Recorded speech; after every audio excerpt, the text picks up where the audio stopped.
ఈ చైతన్యం మీరు తీసుకురండి. మళ్ళా మనం మాట్లాడుకుందాం. ఫుల్ ప్లేటెడ్ ఎలక్షన్ మేనిఫెస్టో పెడదాం. వచ్చిన వెంటనే అధికారంలో వచ్చిన తర్వాత ఎక్కడ రాజకీయంగా ఎట్లా పైకి తేవాలి, ఎంతమందికి ఎమ్మెల్యేలకు ఇవ్వగలుగుతాం, ఎంతమంది ఎంపీలకు ఇవ్వగలుగుతాం, ఇవి మ్యాక్సిమం ఇచ్చుకుంటూనే ఆ తర్వాత కూడా ఎంతమందికి ఎమ్మెల్సీలుగా ఇవ్వగలుగుతాం, ఎంతమంది కార్పొరేషన్గా కానీ ఎంపీలుగా రాజ్యసభ కానీ ఇవ్వగలుగుతాం, ఇవన్నీ ఇద్దాం. ఒకే ఒకటి మళ్ళీ చెప్తున్నా, నేను అవకాశం ఇస్తాను.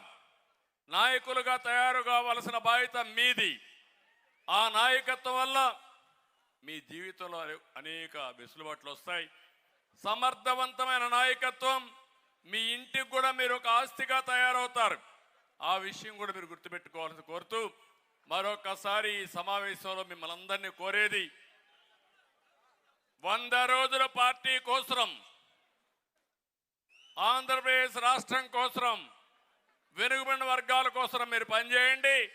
ఆ 100 రోజుల తర్వాత మిమ్మల్ని ఏ విధంగా గౌరవించాలి, ఆర్థికంగా రాజకీయంగా ఏ విధంగా పైకి దేవాలో తీసుకొచ్చే బాధ్యత తెలుగుదేశం పార్టీ తీసుకుంటామని మరొక్కసారి తెలియజేసుకుంటూ, చాలా ఆలస్యమైన ఒక్కరు కూడా కదలకుండా కూర్చున్నారంటే ఈ స్పిరిట్ని ఈ 100 రోజులు కంటిన్యూ చేయాల్సిందిగా మరొక్కసారి ప్రతి ఒక్కరిని కోరుకుంటూ చేస్తారని చెప్పి ఆశిస్తూ, ఎక్కడికక్కడ మంచి నాయకత్వాన్ని ప్రోత్సహించండి.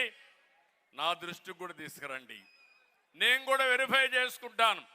వెరిఫై చేసుకుని సమర్థుడైతే అతన్ని పైకి తీసుకొచ్చే బాధ్యత కూడా నేను తీసుకుంటానని చెప్పి మరొక్కసారి మీ అందరికీ తెలియజేసుకుంటూ, నా బీసీ నాయకులందరికీ, నా బీసీలందరికీ మనస్ఫూర్తిగా పేరున నమస్కారాలు. మా వాళ్ళు వస్తారు, వాళ్ళని ఆదరించండి, మీ సమస్యలు చెప్పండి, మీ సమస్యలన్నీ పరిష్కారం చేసి మీ రుణం తీర్చుకుంటామని మరొక్కసారి అందరికీ విజ్ఞప్తి చేస్తూ, అందరికీ నమస్కారాలు. జై హింద్, జై హో బీసీ. గట్టిగా చెప్పాలి, జై హో బీసీ. జై హో అంటే బీసీ అని చెప్పండి. జై హో.